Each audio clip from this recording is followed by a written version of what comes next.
Okay, here we go with heart 4. Things look a little different now because I'm in a different room. Somebody else was using the room I was using before. So hopefully this will be the last, when we start in here, about 8 after 3. Okay. So blood flow and cardiac cycle, remember pressure gradient, valves open and close due to pressure. So we're going to look at now the what's called a cardiac cycle. What happens when the heart fills up, contracts, ejects blood. Size of chamber, remember, size of chamber determines pressure. The larger the chamber, the lower the pressure. Smaller chamber, the higher the pressure. Or the phases of cardiac cycle. Start. It's called passive ventricular filling. All chambers are at rest.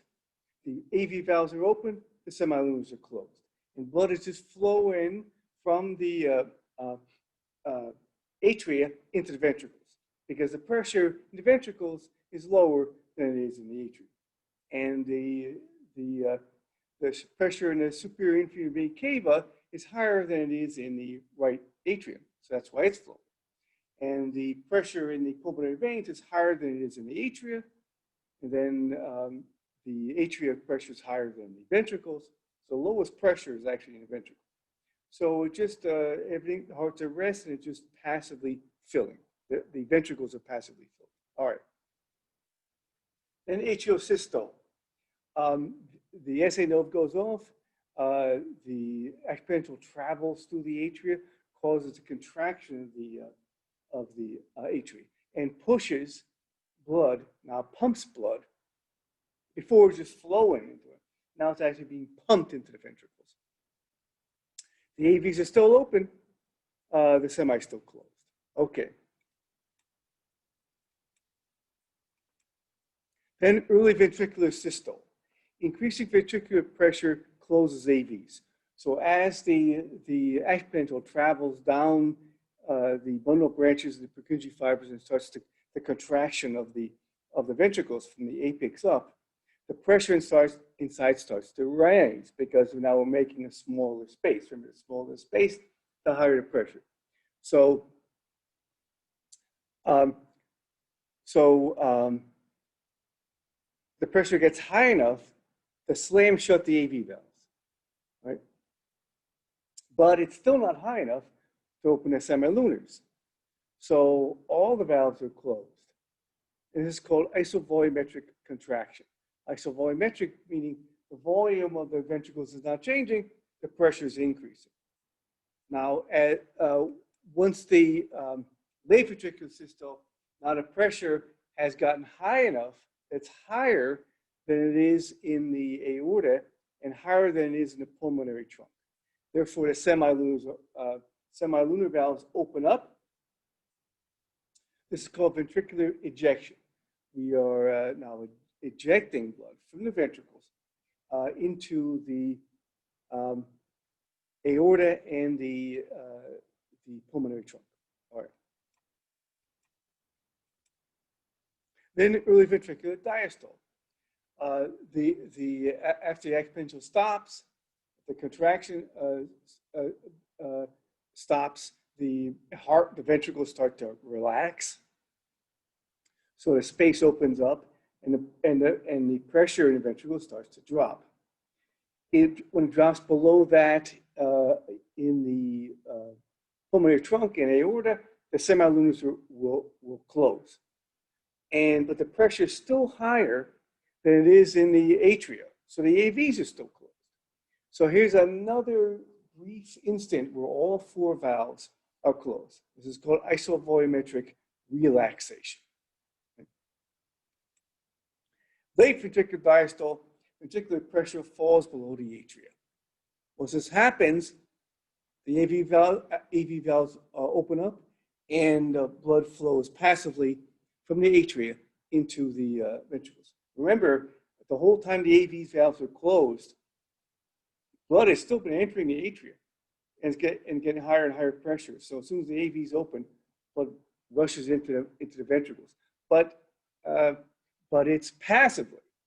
And then we're in the diastole, and then we got to wait again until the SA node fires again to fire the atria up and we go all over, and we do the whole thing all over again. We do that 72 times a minute. All right.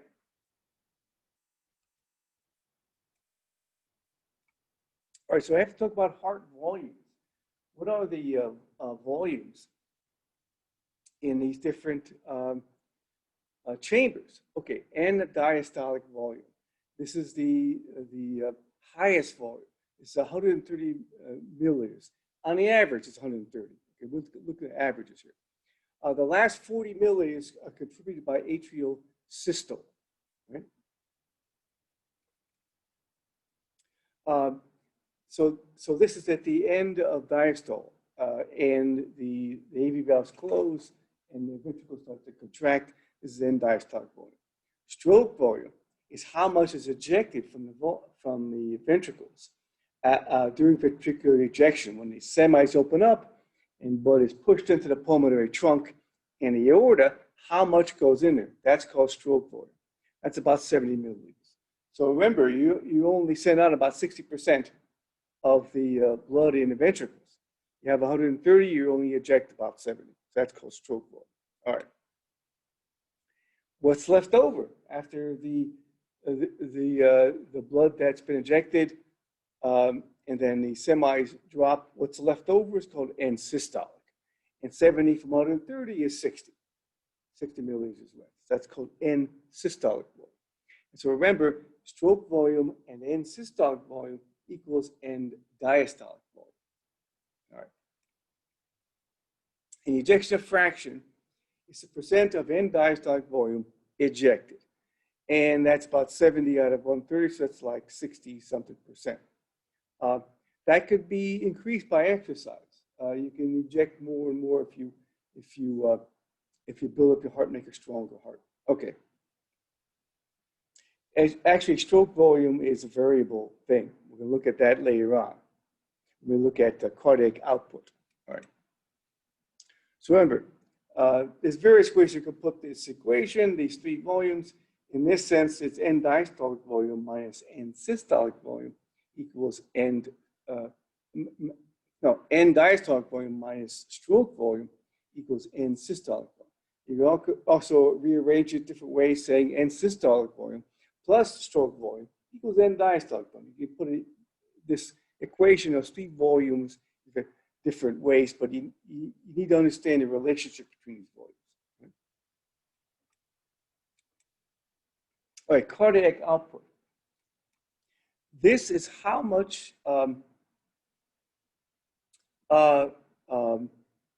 blood is pumped from the heart per minute.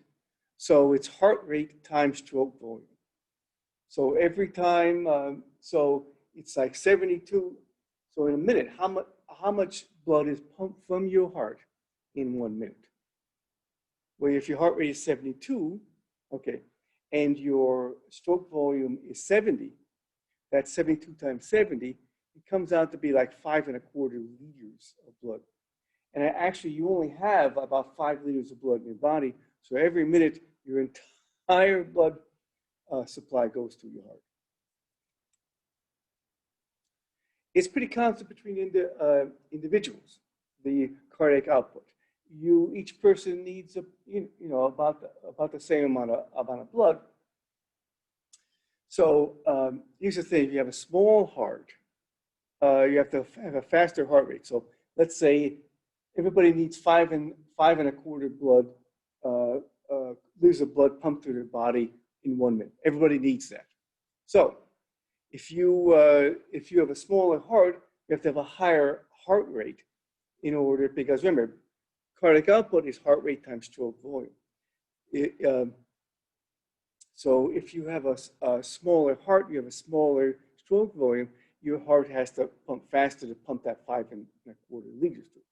Larger heart means slower heart rate, because your cardiac output, your stroke volume is going up. That means because your heart's larger, the ventricles are larger. So your end diastolic volume is larger, your stroke volume is larger, your heart rate can go down. This is true for trained athletes who get a very, very strong heart. They build up a larger heart. larger, stronger heart, their heart rates can drop way down. You have Olympic athletes, some Olympic athletes get their heart rates down into the low 40s, even high 30s. I think like Lance Armstrong, a standing heart rate of about 38 or something, because he had this enormous, strong heart, large heart. We're going to see later on that having a larger heart is good in some instances and bad in other instances. If you have a large heart because you intermittently stress it with cardiovascular exercise, a good thing. Have a larger heart because you have a lot more pounds and you're larger, that means your heart's stressed all the time. And that, in that case, a large heart is not. The larger you are, the more blood vessels you have to pump blood through, and the larger your heart has to be. Okay. Okay, so cardiac output is not constant. You can increase it. Yeah, obviously, if you start exercising, you have to increase cardiac output. So you have what's called cardiac reserve. You can pump out 5 1/4, but if you're running or you're exercising, you can pump out 8 liters per minute, 10 liters per minute. Some trained athletes can do up to 30 liters per minute. So that's called cardiac reserve. And it allows us to be more active. If you're exercising, you need more blood. So you have to increase cardiac output. All right. Heart rate can be increased to about 70 to 180 beats per minute. You don't want to go too much higher than that because you get up above 180 beats per minute, your heart doesn't have enough time. There's not enough time to fill the ventricles during diastole. Diastole is short, you can't fill the ventricles.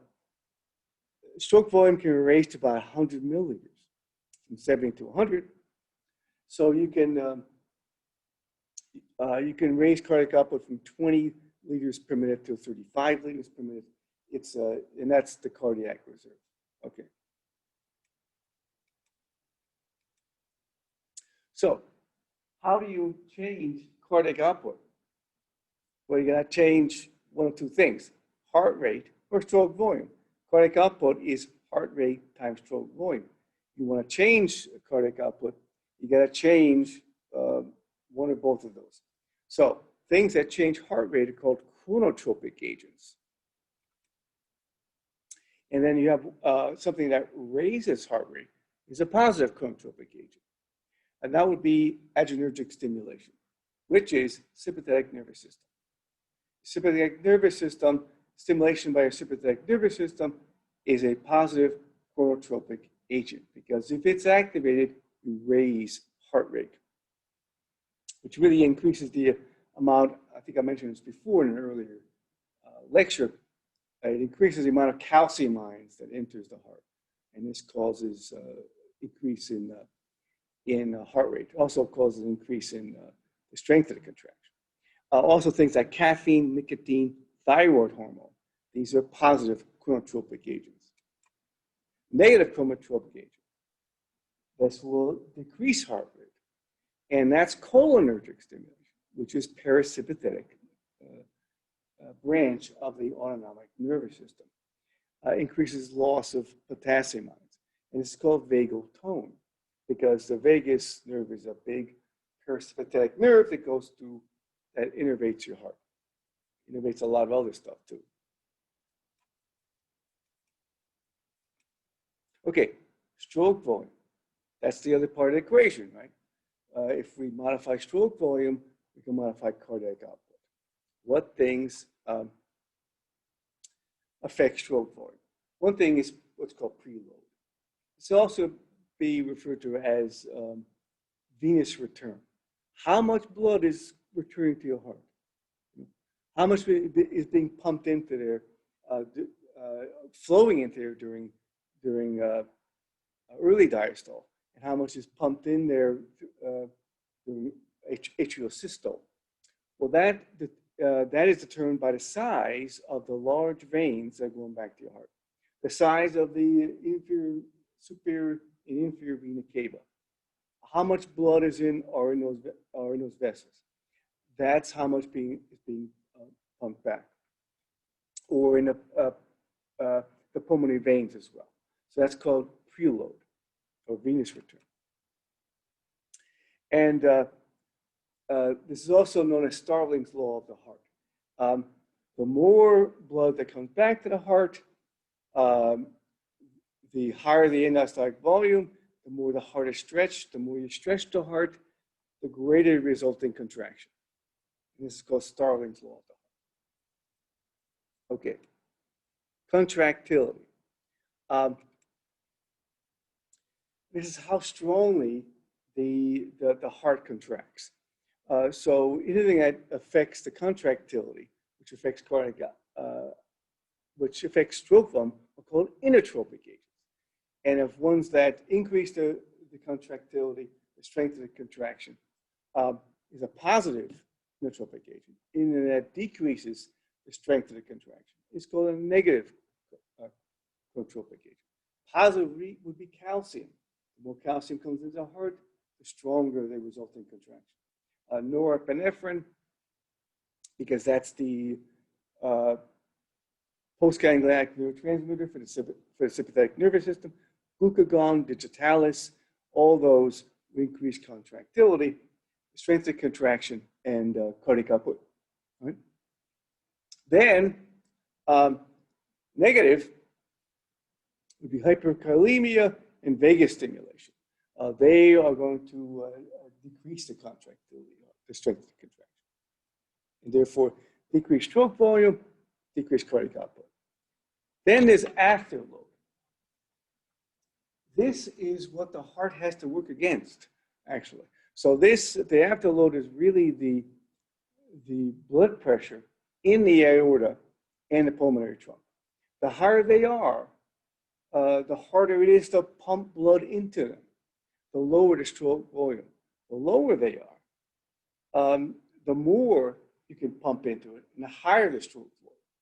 So this has a inverse effect.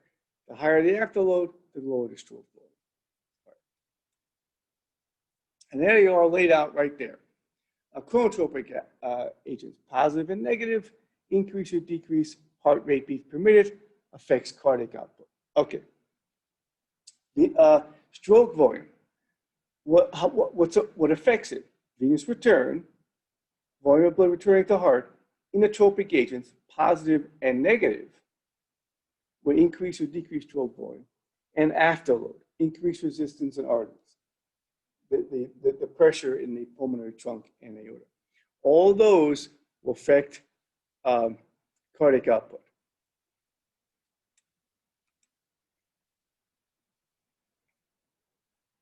Okay, exercise. Input from proprioceptors and sympathetic nervous system. I think maybe I'm going to make one more video and put all this stuff on the next video. So I think I'm going to call it right there. Okay, I'll see you in a bit.